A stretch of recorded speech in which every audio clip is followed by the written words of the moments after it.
Late 1942. Over the English Channel, a veteran Luftwaffe ace spots an unfamiliar silhouette. It's not sleek, it's not agile, it is enormous, barrel-chested, and, at over 7 tons, nearly twice the weight of his own Focke-Wulf 190. To him, it looks less like a predator and more like a flying milk jug, a clumsy, oversized target. The first German combat reports are dismissive, and they aren't the only ones. Many of the American pilots assigned to fly this new machine agree. They call it the Jug, the flying bathtub, a 7-ton death trap.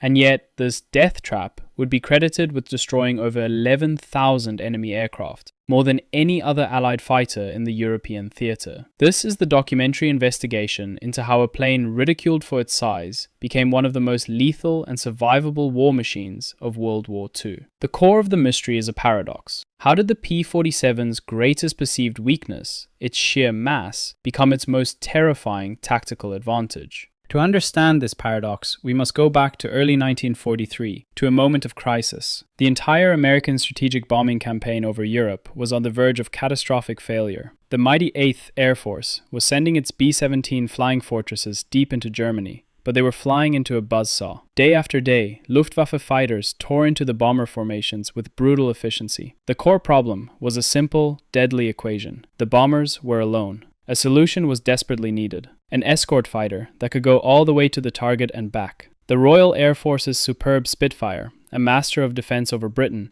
simply didn't have the fuel for the trip. The futuristic, twin-engine P-38 Lightning seemed perfect, but in the brutal, sub-zero cold above 25,000 feet, its engines sputtered and its cockpit heaters failed, leaving pilots with frostbite and a machine that couldn't fight. And that left one option, sitting on English airfields in growing numbers, the Republic P-47 Thunderbolt. But for the men ordered to fly it, this was not a solution, it was a sentence. In training, they had learned to value agility, tight turns, and a rapid climb. The Thunderbolt had none of these. It was sluggish. It drank fuel at an alarming rate. To them, it handled less like a thoroughbred fighter and more like the truck that had delivered it to the airfield. The orders from the top, however, were absolute. The bombers had to be protected, and the P-47 was the only tool they had. For the pilots of the 4th, 56th, and 78th Fighter Groups, the question was terrifyingly simple. Were they being sent to protect the bombers, or to die alongside them in a plane they didn't trust? The first combat missions in April 1943 seemed to confirm every fear.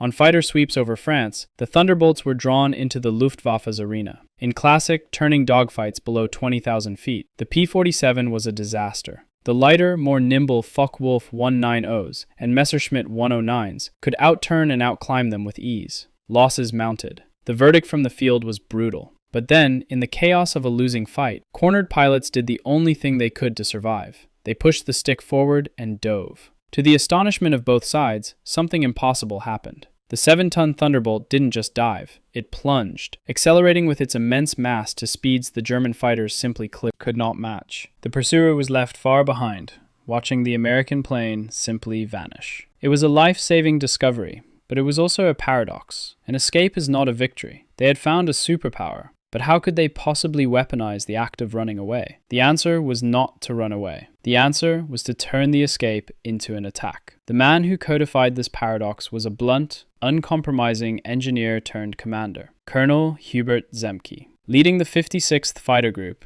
Zemke's Wolfpack, he analyzed the Thunderbolt not for what it lacked, but for what it had in abundance: mass and high-altitude power. He issued a radical new doctrine, drilled into his pilots with relentless discipline. The old rules were forbidden. You will not engage in a turning fight, the orders went. You will lose. Instead, Zemke taught them to fight in the vertical, climb above the enemy, where the Thunderbolt's engine excelled. Then use its immense weight as a weapon. Push the nose over, convert altitude into speed, and execute a single, devastating pass. You get one shot. Fire. Then use the colossal momentum to pull away, extending out of range before climbing back to the high ground to do it all again. It was a new grammar of air combat, energy fighting, and the P-47 was its first true master. Initially, the Luftwaffe was unimpressed. Their combat reports from mid-1943 noted the Thunderbolt's sluggishness, its poor rate of climb, its inability to win a turning battle. German aces, masters of the classic dogfight, classified it as an inferior opponent. The official advice to Luftwaffe pilots was simple. If you encounter a P-47,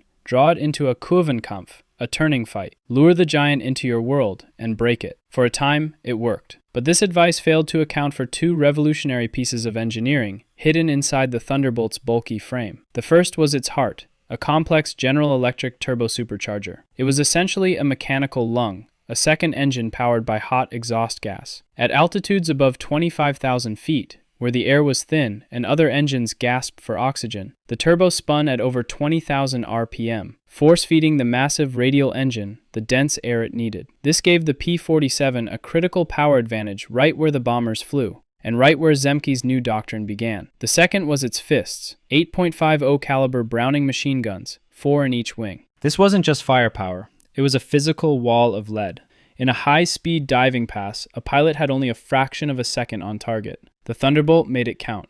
A 1-second burst unleashed nearly 100 rounds of armor-piercing incendiary ammunition, a concentration of energy that could shred a German fighter before its pilot even knew he was under attack. By late 1943, the tone in German after-action reports had changed from confidence to alarm. The advice was now inverted. A Luftwaffe intelligence summary warned pilots explicitly, do not attempt to follow a P-47 in a dive. They described ambushes from above, by fighters that appeared out of the sun, impossibly fast. They noted the devastating impact of its guns. The clumsy, flying milk jug was now the Donnervogel, the Thunderbird, a predator that hunted from a domain they couldn't reach, struck with overwhelming force, and vanished before they could retaliate. And for those who did manage to land a hit, a final, terrifying truth emerged. The Thunderbolt refused to die. Its air-cooled radial engine had no vulnerable liquid cooling lines. It could absorb direct cannon hits to its cylinders and keep running. Its rugged airframe could sustain damage that would have disintegrated a Spitfire or a Messerschmitt. Pilots returned to base in machines with tails shredded by flak, with entire sections of wings shot away, with engines running rough but still running. This legendary toughness bred a new kind of confidence. P-47 pilots, knowing their 7-ton fortress could take a beating, would press attacks that others would have abandoned, flying through defensive fire to ensure the kill. The Thunderbolt was no longer a joke. It had become the master of the high-altitude battleground, a fearsome guardian standing between the Luftwaffe and the bomber streams. But its power came at a cost. That massive engine, especially with the turbo spooled up for combat, was incredibly thirsty. It created a stark, invisible line over the continent, a point of no return. The P-47 could now dominate the sky, but it could not go all the way. This partial victory created a new strategic crisis. The Thunderbolts could dominate the sky, but only for a while. On the long-haul raids to targets deep inside Germany, the escorts would reach their fuel limits and be forced to turn back, leaving the bombers to face the Luftwaffe alone for the final, most brutal leg of the journey. The losses continued. Then, in late 1943, a new fighter arrived in England, the North American P-51 Mustang. Powered by a British Rolls-Royce Merlin engine, it was fast, agile,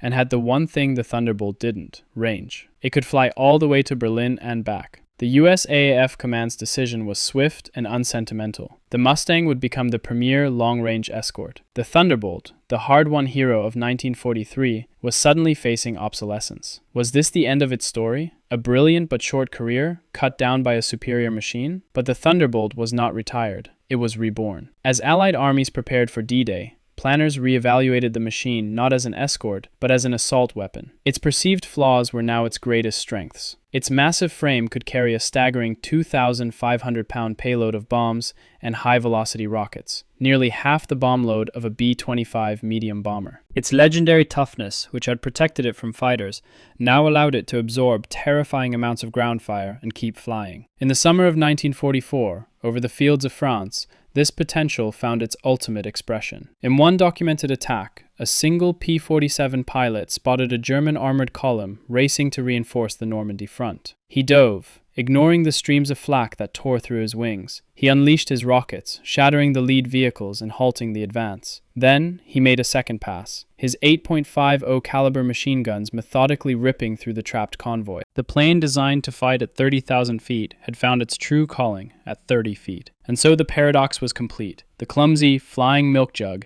that Luftwaffe fighter aces had dismissed over the Channel had become the German army's most dreaded threat on the roads to Normandy. The Thunderbolt's story is a stark lesson in military evolution, revealing that the most decisive weapon is not always the most elegant, but the one that can be adapted to solve the most critical problem at hand. The plane designed to guard the bombers became the very tool that shattered the Wehrmacht's ability to reinforce its armies in the West. Its journey from one role to another reveals a fundamental truth about modern war itself. The fighter, dismissed as too heavy to win a dogfight, did more than just prove its critics wrong. It used its immense weight to change the rules of the war, becoming the very weapon that broke armies on the ground.